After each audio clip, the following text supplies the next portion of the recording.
another project. This time it's a Hayabusa, Suzuki Hayabusa 2004, and I want to replace the front brake pads. You have two 6-piston calipers in front, one for this disc over here, and I'm going to turn the handlebars. Got another set on this side over here. I already changed that side. Now I'm about to change this side. You have what is back here.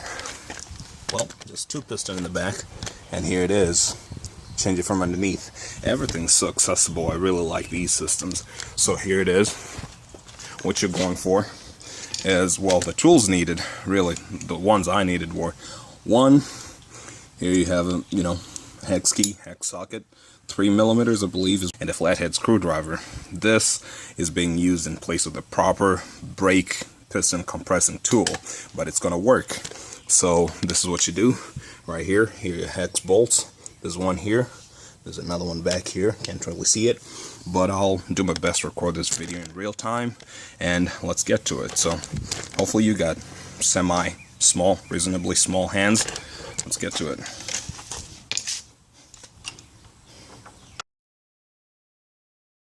One out.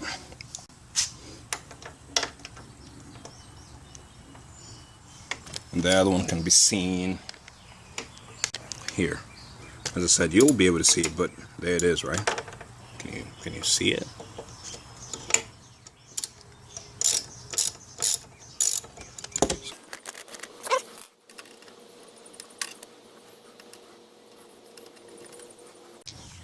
So here, very little.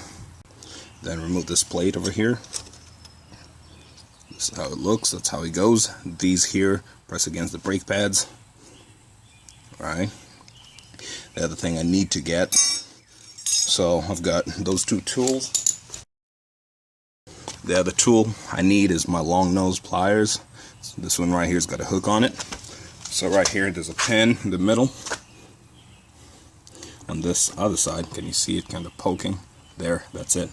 So I'm going to go there, grab it, hook it, pull it up. It came out. I don't know where it went to, but it's out. Oh, here it is.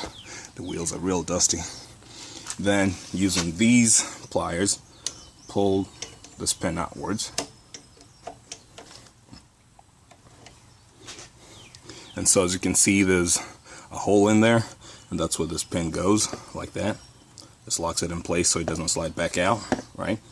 And then use whatever tools you need to. In my case, this, pull your pads out in a straight fashion, in as straight a fashion as you can. So that's out. Then the other one, I think that's how I did it.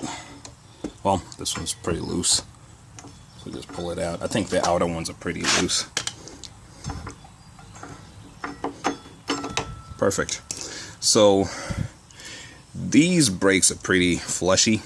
They have quite some meat on them. But so why am I replacing them? Noise.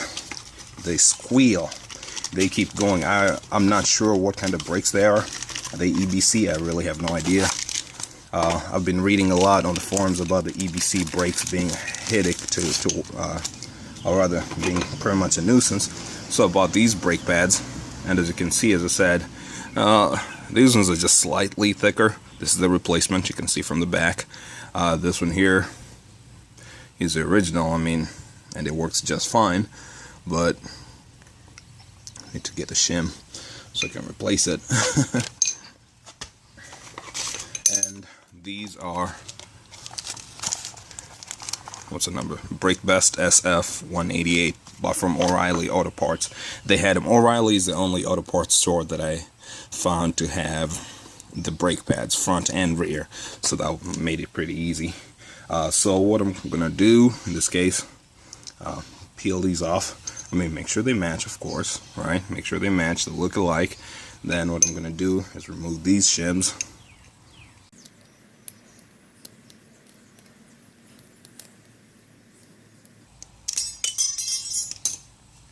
Right? Oh, EBC, what do you know? Squeak. squealy brakes, squeal like nothing else.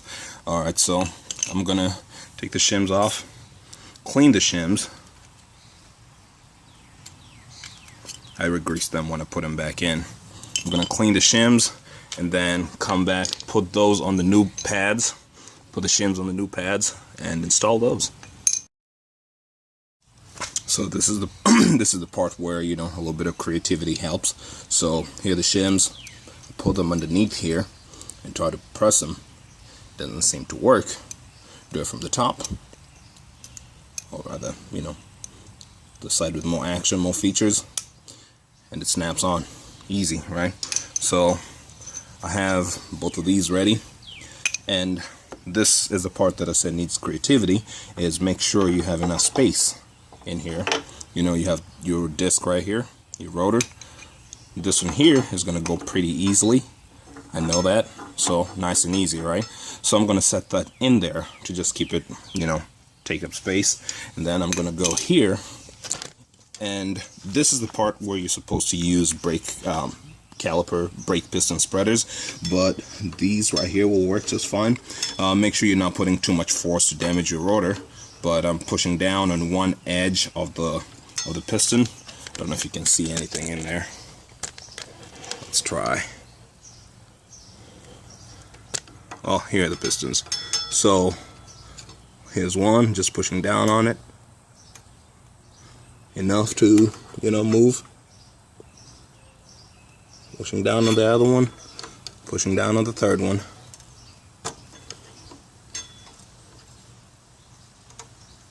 It's perfect to be just a little tougher, just a little. So done that, and I'm gonna go ahead and do this. Try to set this in here, make sure it gets in. So the right tool will make the work go much easier, but kinda make do with what you have. I actually ordered the tool, but it's not here yet, so takes a little bit of creativity.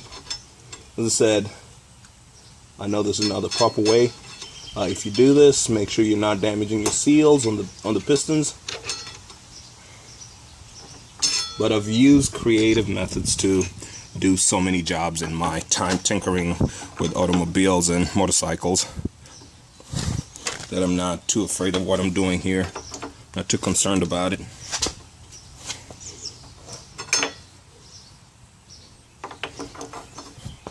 Well, so check this out. I bet one of these will go in. Right?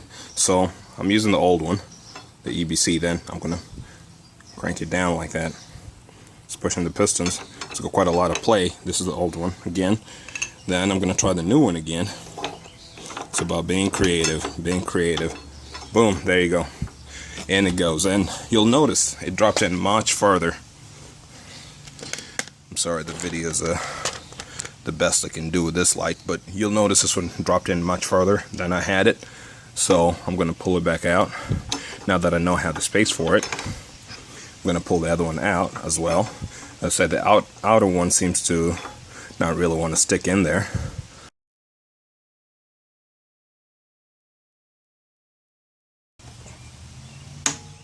Well, it's interesting. It moves. I can feel it moving. It's just that I can't get it balanced. Right? You get the pivots like this. So let me dance with that a little bit. There you go. Can barely get a hand on it on that side. And then I buy my brake lube in bulk. So just grease the back of the shims a little bit. It's a decent spread. I'm gonna have that waiting for a while. I don't want to set it in there and end up losing it. Then do the same thing for this side. You know, not too much, just enough to get me going. So no sliding guide pins to get stuck, to get corroded over here. Uh-oh. There you go. Try not to set it too far in, so it's just kind of hanging in there. Put the other one in.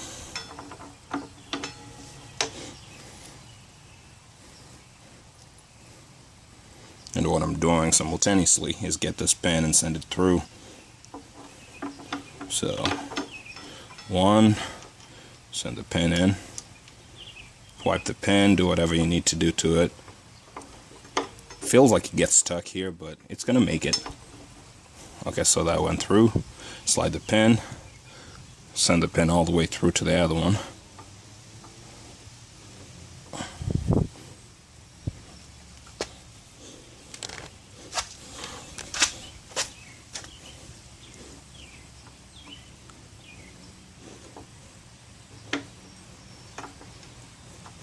Oh, snap. Don't go.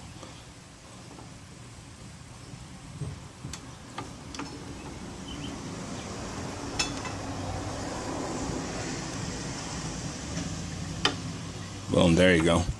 And push it. And what I like to do at this point is pull the pin back out.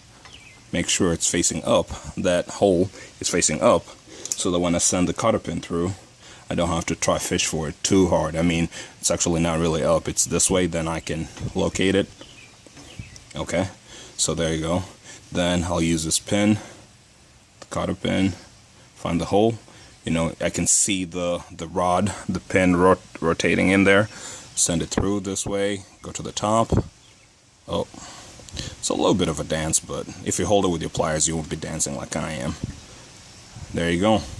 And what you do, turn your pin around, see if the cotter pin's still moving with it, and yeah, job done. So at this point, go ahead and clean this.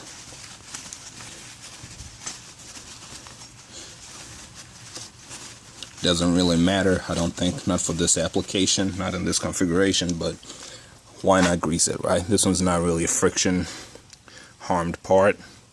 Grease that, and I come here and do whichever's easier of the two, which is the lower pin in this case. Set this in there,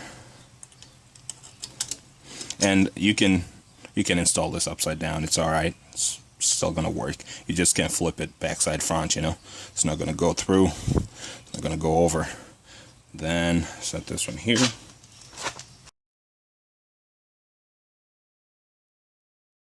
Alright, so that's that holds it in place. And come here, do this one. You know, fish around a little bit. The handlebars all the way to the max, or to, you know, lock position.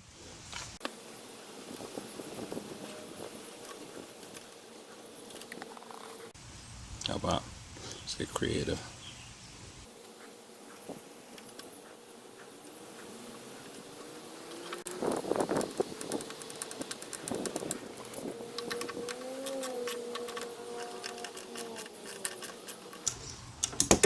There's a torque rating for that, obviously, but I did not use it, and so that's that. That's how long it takes to do that job on the front, and you know, we're gonna call it good. That's a quick and dirty.